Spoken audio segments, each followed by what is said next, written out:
going to get a lot more complicated. There's going to be a lot more non-energy price related costs in the market through Green Deal, through carbon emissions incentives and so on and so forth.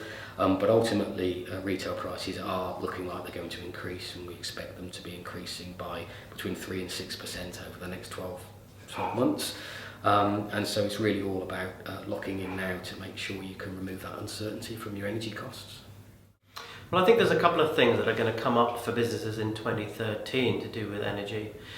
The first is a negative thing, I suppose, in that we are expecting, or have been expecting, smart meters to start to be rolled out. And it looks like there's going to be a delay in that until 2014 for various reasons. And that could slow down businesses' interest in controlling the use of their energy, because many still don't have enough metering to understand in a detailed manner exactly how energy is working across their business. On the other hand, I think that many will start to invest in carbon literacy, energy IQ systems and incentivization, because they'll come to realize that something between 1.25% of energy consumption could be down to behavior change, the way that employees use premises, use machinery, and in particular transport goods and services between the business and the customer. And that's the final thing I think I'll predict, which is there'll be a lot more interest in vehicles and means of transport that don't require petrol and diesel. And with the infrastructure coming on stream in a much better way for things like electric vehicles, I think in the future and particularly next year, we'll see a lot more time and effort being expended studying the options for business in this area. Oh, bills up, more and more bills up.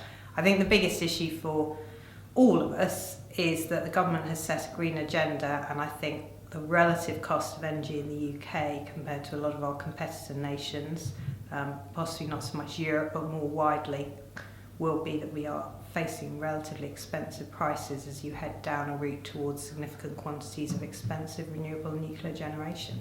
So watch out for your bills. Let me give you two. One is, I think we are on the cusp of a transformation from an energy market into an energy services market. There are some businesses like Centrica British Gas, where Sam Laidlaw, who's the chief exec, 2 or 3 years ago stood up and said he expects his energy services business to be as big as his energy business within a few years. Others haven't followed suit to anything near the same extent. But we've got now the launch of the Green Deal in 2013 in January, and that will hopefully unlock the number one thing which has stopped people investing in businesses and in homes, and that's lack of availability of capital, which has got a lot worse after the financial crisis of 2008. So the Green Deal aims to ensure that you can have a technology to have better lighting or cheaper heating, where the cost of the technology is paid for, the cost of the financing is paid for, and the total cost of all of that is less than the savings that you're making. So from day one, you can reduce your total cost of energy by taking on a Green Deal. Now, provided it isn't missold, and the jury is out of whether there will be sufficient controls in place to make sure the deals do deliver as promised.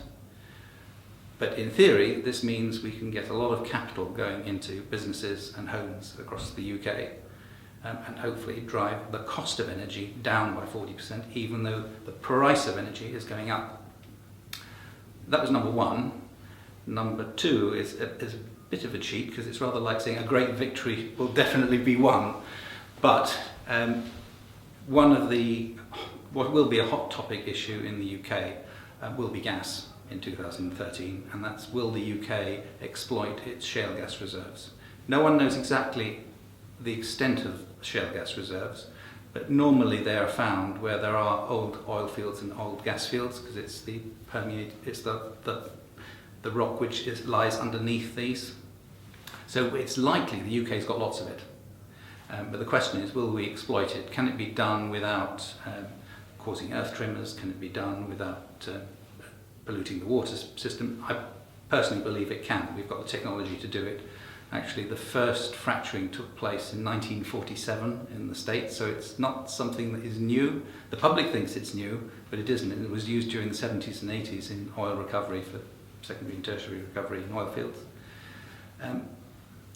But the world is polarising. There are those who say, no, you mustn't touch this stuff, we don't want a new dash for gas. And you've got those that say, well, if we're going to have to use some hydrocarbons anyway, why don't we use our own resources rather than have to rely on imports for Russian or Middle Eastern gas? And one thing I can say for certain in 2013, that debate is going to rage. I don't know which way it's going to go for the UK. France banned it. UK is not decided which way it's going to go, but certainly countries like China and Poland are going to exploit their shale gas reserves, and that may drive gas prices down worldwide. And America has exploited, I think now 40% of all their gas comes from their own shale gas reserves. So definitely a topic to watch for 2013.